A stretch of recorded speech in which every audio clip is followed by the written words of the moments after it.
Hello, good morning, and welcome to Ensemble Conversations with me, Mark Kilmurry. I'm very excited to be joined by Emma Palmer and Luke Carroll this morning, both legendary actors and also both on the legendary Play School. We'll talk about both. Good morning, how are you? Hi, Mark. Hello, hello. Here you come.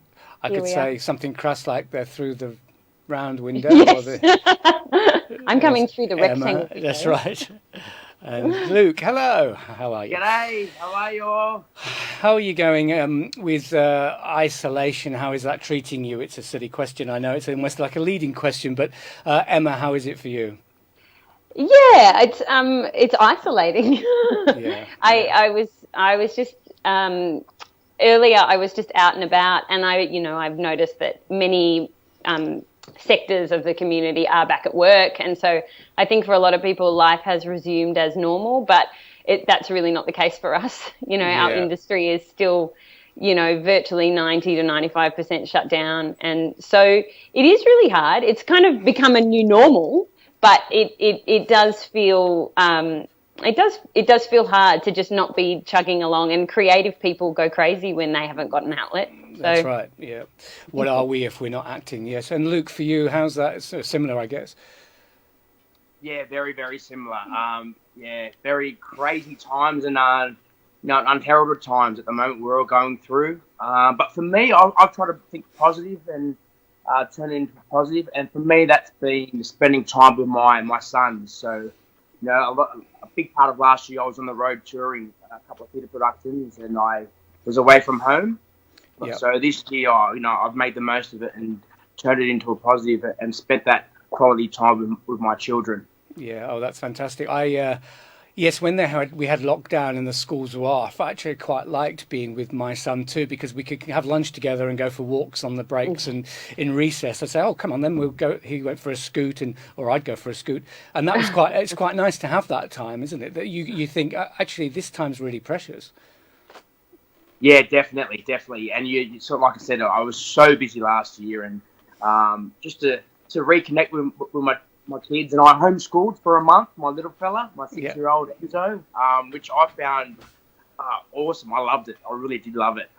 Just to see where his level was at schooling, and yeah, to spend that quality time with him, and he enjoyed it so much that he didn't want to go back to school. That's fantastic. So it was fun. It was fun for both of us. Yeah. maybe you can become a teacher, Luke.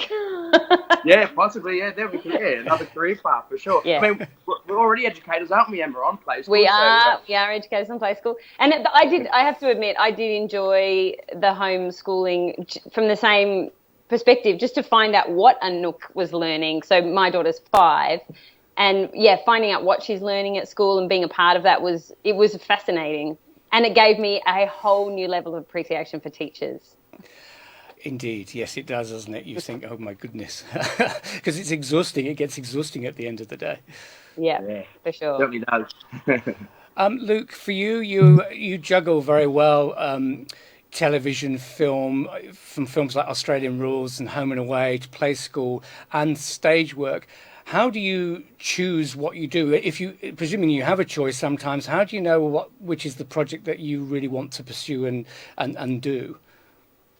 Yes, of course, if I'm lucky to have a choice, that is. But it always comes down to the story that's been told, and that's one that the creative team want to portray and produce. I'm pretty passionate about my Aboriginal culture and telling those stories. So a lot of my work is through that means.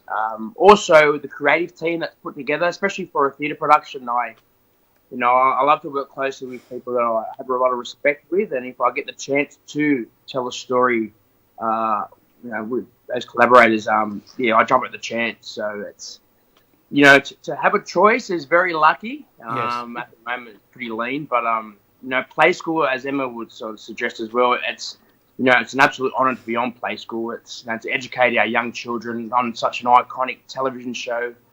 You're sort of lucky to get an audition for Play School, let alone get a full-time job as a presenter on there. So when I was offered the chance to audition, I jumped at it, and I was lucky enough to be a part of it for the last 10 years. I actually got the news this day 10 years ago that I got the job on Play School. So, Wow. Oh, pretty wow. historical. And Yeah. I was going to ask you both too, Emma, as well. How has it changed you doing play school? How has that affected who you are as a person and as an actor? Yeah, that's an interesting question. I mean, I think what's so lovely about play school is that it really is, you know, I had somebody ask me the other day, so what's your real name? And I was like, it's Emma. um, and I said, that's me on play school.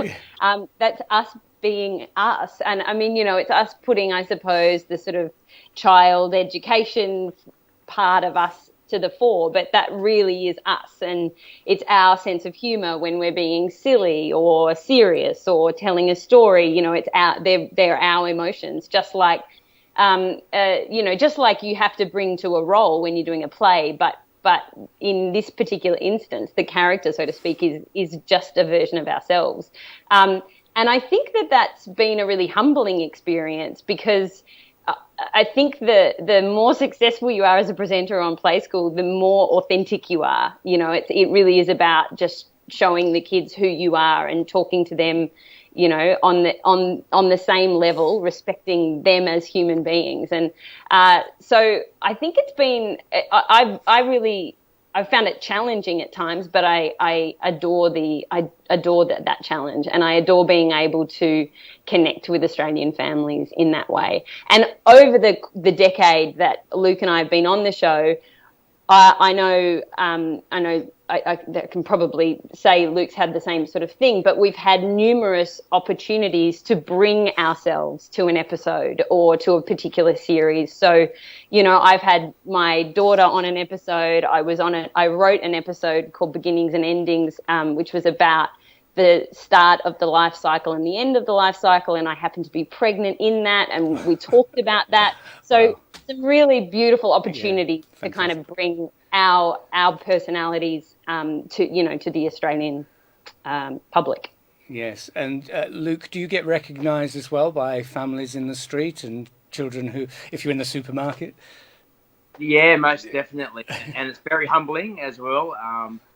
There was this story. I was in Brisbane at this a restaurant, a really busy restaurant, and then there was people everywhere, and I'd keep going up to the bar to get some drinks for our table, and this lady came over and she said, "Oh, hello, Luke." And it took me back. I'm like, "How do you know me?" Sort of thing. She goes, "Oh, I watch Play School, but my daughter has been watching you go to the bar each and every time, and is too shy to come and say hello." And I'm thinking to myself, how did she see me through these sea of legs looking up from below? And yes, I went over there, and it was she was so cute, and you get it all the time. I'm sure Emma does as well. That you get the young children, they're either really shy or they just come up and hug your leg, Yeah. and the parents as well. Obviously recognise you and appreciate the work that we do and what Play School has done over the last 5 and a bit decades. Yeah, and it's very powerful. Looking through the television into the lens into people's homes, it's a powerful relationship between the children and presenters. It really is, and because families are really putting their trust in us. I think Play School is one of those shows. It's a brand that parents know that, for 26 minutes they're in incredibly safe hands. So if they need to nick off and have a shower or empty the dishwasher or whatever the case may be, that, that if two presenters from Play School are on the telly, that their kids are going to be well looked after. And we, the production team at Play School take that really, really seriously because, as you say, it's an incredible privilege to be, teleported into people's living rooms and lives. Yes, I remember that time. I think, what am I doing now with my son who is it's Play School. Oh, thank goodness. There he goes. Go and make a coffee. Thank goodness for that. Very, very handy in these isolation times as well. Absolutely. Yeah, absolutely. Emma, you've been in Relatively Speaking for us at the Ensemble Theatre and then Crunch Time. Now, Crunch Time was wonderful and it was going really well. And then suddenly we had to close the show. After 4 weeks of performing, I think we had 3.5 to go. It was great that we actually got to do it. But how did that feel closing in midstream, as it were? Yeah, I wish I had a less cliched word for you, but just the word surreal comes to mind. Because I was reading an article actually in the Wentworth Courier about Ensemble, and I just literally read that it's the first ever play to be cancelled in 61 years or something like that, or 61 plays. Yeah. And it's certainly the first experience I've ever had of something being shut down. And to come in and particularly on that last night and to deliver the show, which, you know, we were fortunate enough to be able to film so that we could still bring it to the audiences that hadn't seen it. You know, it was just such a sobering experience, because to do that play that night without an audience, when we'd become so accustomed to the audience, it really highlighted what theatre is about. And theatre is about that connection between the actors standing live on stage with the, you know, the hundreds of heartbeats that surround them. And it's about congregation and connection and community. And so it felt really, really clear to us that night that the audience is the final ingredient or piece of a puzzle in any production, and they're so critical to the experience.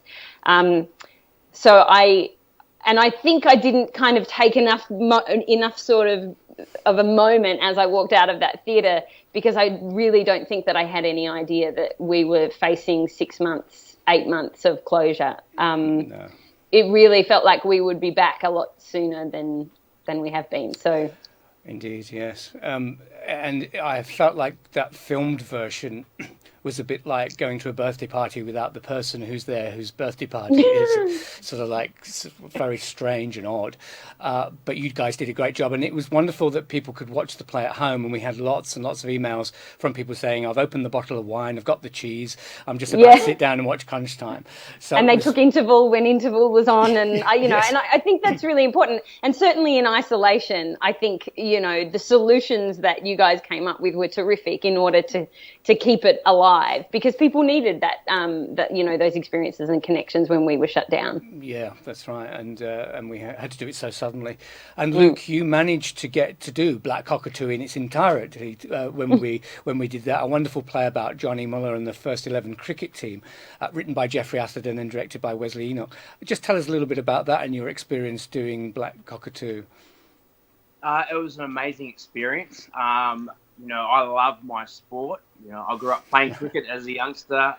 You know, rugby league, tennis. I loved all sports, and to be able to tell this very important story about the first ever international touring sporting team from Australia to England was this Aboriginal cricket team, and you know, a great honour along with all the other cast members and creative teams that bring it to life. And you know, it was really well received. You know, we had packed audiences close to every night, and you know, we took it on the road down to Wollongong and out to Parramatta as well. And like I said, it's to learn about these cricketers and their journey. And Johnny Muller, what a fantastic gentleman he was. You know, to hear about his story and where he came from, and also opening night, we had some of the community members there and family members of those cricketers in the audience, and that was very, very special for us all. And, you know, we knew we were telling a very important story about history. And, we loved it. And hopefully it's got another life in the future somewhere.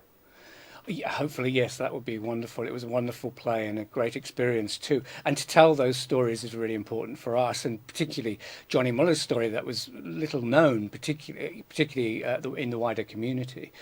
How, for you were playing two roles, but you were playing the curator, who was sort of the narrator, and he introduced the audience to the world. You have a knack of doing that. You were fantastic doing that in Black is the New White too. Your relationship with an audience is really, really special. And, you know, you have that gift. Do you think play school has helped that? Most definitely, for sure. You know, the presenting side of things, you know, talking to an audience, and you know, as Emma touched on earlier, you know, we speak to the kids as human beings, you know, and so to have that sort of skill set in mind when I'm doing, you know, the narration of, you know, Black is the New White or Black Cockatoo comes into play. I also host, you know, MC a lot of events as well, so yes. I think that helped a lot as well with my sort of portrayal of the character. But I love that, you know, that the connection with the audience. Coming out and chatting to them, and you know, setting them up for what's going to happen in the next couple of hours. It's a joy, and you know, to be able to see some familiar faces in the audience is always a pleasure. And you know, yes. you sort of you prep yourself a bit high, you know, when you see someone familiar in the audience, and you go, okay, go backstage, you tell the actors, oh, somebody's in tonight, let's have a good show. We always have a good show, but to always let some of the cast members know that we've got friends in the audience is pretty special. Yeah, see, that would completely throw me. I would probably think, oh no, there's what's her name. But you matched up to it, and the energy was fantastic. Luke, can you just tell us a little bit? I just recently watched My Australian Dream that you were talking about. It linked these little memories and anecdotes linked to the Australian Dream, the Adam Goodes film, and it was beautiful what you were saying. I just wonder if you could share what you were talking about in that brief film. Yeah, so a great film. Won an ACTA award, the Australian Dream. It was about Adam Goodes' what Adam Goodes went through sort of towards the end of his career, and it was he's a champion on the field. He was a champion off it. He was an ornament to the game, and he copped a bit of criticism that wasn't probably heralded for him. He's a great person, and so I come on board as an ambassador for the film. An organisation called Culture is Life asked me to come on board to be one of several ambassadors for the film. Yeah. So I went down to Melbourne to watch the film. I cried watching it. It was very hard to watch, to see what Adam went through. I know Adam personally, and so to see him but not know exactly the detail of what he went through was very, very sad to witness. So I came on board, and we did a sort of a promotional video, and I said, they asked me a question about what my Australian dream is, and I said, my Australian dream would be that everyone has an education about the Aboriginal culture. The Aboriginal culture is the longest continuing culture in the world, and it's something that all Australians should be proud of because it is all of our culture. It's something that we all should be proud of. 65,000 plus years, the culture has been living for, and it's something that we all should be proud of. We all should get a better understanding of. And I think once we do get an understanding and a connection of the Indigenous culture, then the better our future will be as Australians, and then we can really call ourselves the lucky country, and because we are lucky to have the oldest continuing culture in the world, and I'm proud to share that culture as many Aboriginal people are around the country, and I think the education part of it is a big deal, and I think once you get an education about a certain topic and an understanding, then you can move forward together and as a united nation, which I would dearly love. Absolutely. My son is doing Night of Notables, and Adam Goodes is his choice. So he's. I said, write to Adam. He said, I'm a bit scared. I said, don't worry, just write anyway. Don't worry about it. So so we watched the film last weekend, and it is, as you say, really powerful, really beautiful piece of work. Yeah, and your piece particularly linked to it was gorgeous too. Yeah, wonderful. Emma, I saw you first on stage with Sam O'Sullivan in Constellations at Two-Hander, where you played about 15 different versions of the same scenario. I always remember the amazing feat of remembering where you were in the play. How difficult was that play to do? It's a wonderful play by Nick Payne, but it must have been pretty challenging in rehearsal. Yeah. It's funny, it's such an extraordinary play. It's one of the most beautiful productions and plays I think I've ever been a part of. And so we replay the same scene over and over again, but each time it slightly changes. The ending might change. So we might end, with a conversation at a dance class, or we might end the conversation breaking up or something like that. There was even one scene where we did the whole scene. This is about 3/4 of the way through the play. We do the whole scene in sign language. So the audience is well versed with the scene by then. So they're really just looking at the nuances of our emotions and all of that kind of thing.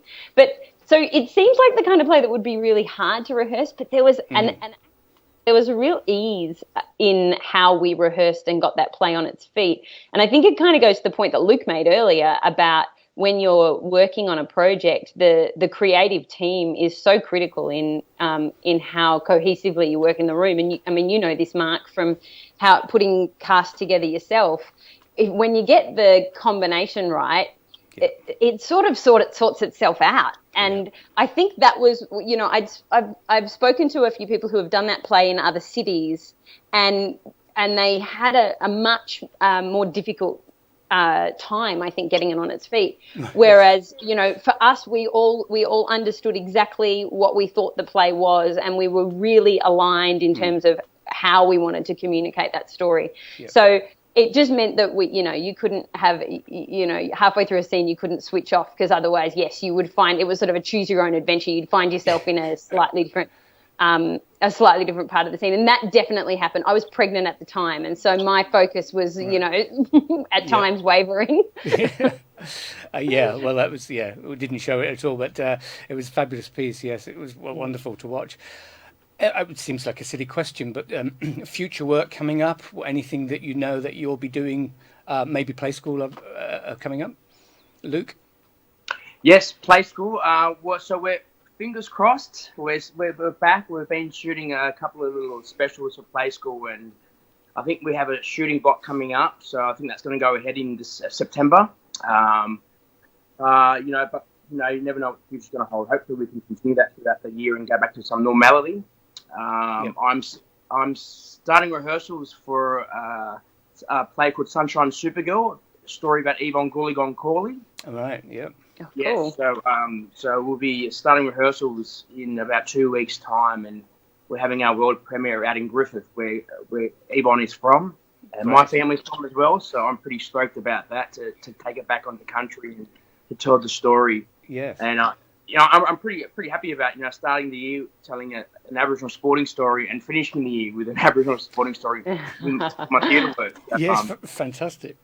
Yeah. So that hopefully we can there's hope for a season down at Melbourne Theatre Company as well with it after the Griffith season, but with what's happening in Victoria at the moment, it's all up in the air. So fingers crossed. Fingers crossed, absolutely. And Emma, for you, Play School and other things?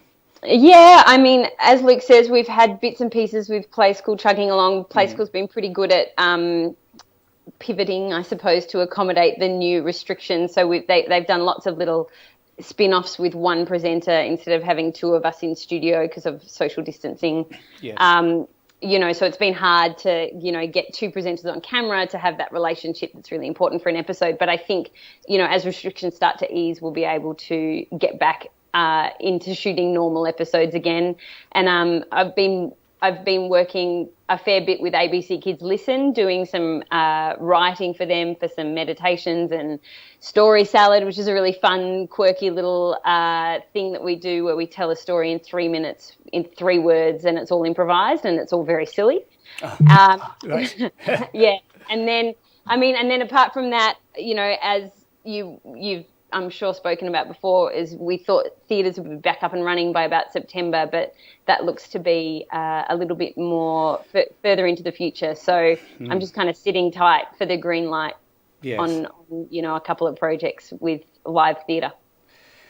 Before we go, we just have a comment here from Kylie on Facebook, and she saw Black Cockatoo and loved it. And she says, for Luke, Uncle Richard Kennedy says, "Dog, hello." Uncle Richard, I love you so much. Yes. Uncle Richard was our cultural consultant in the rehearsal room, and he's I absolutely love Uncle Richard. He taught us some of the language, and Uncle Richard's from Harrow and from the area where it's told, and he's uncle was a part of the cricket team. So, love you, Uncle. Love you. A wonderful, wonderful man. Yes, indeed. Thank you both for talking to us and taking time out this morning. It's so wonderful to talk to you, Emma and Luke. Thank you, and all the best for the future. And hopefully we'll all see each other in a foyer very soon in the future. That sounds wonderful. Thanks, Mark. Thanks, guys. See you. Bye-bye. Bye. See you. Next week, we'll be talking all things Kid and Katie with Frankie Savage and Chantel Jameson. And thanks for watching. Keep safe. Keep those emails coming in. See you next time. Bye-bye.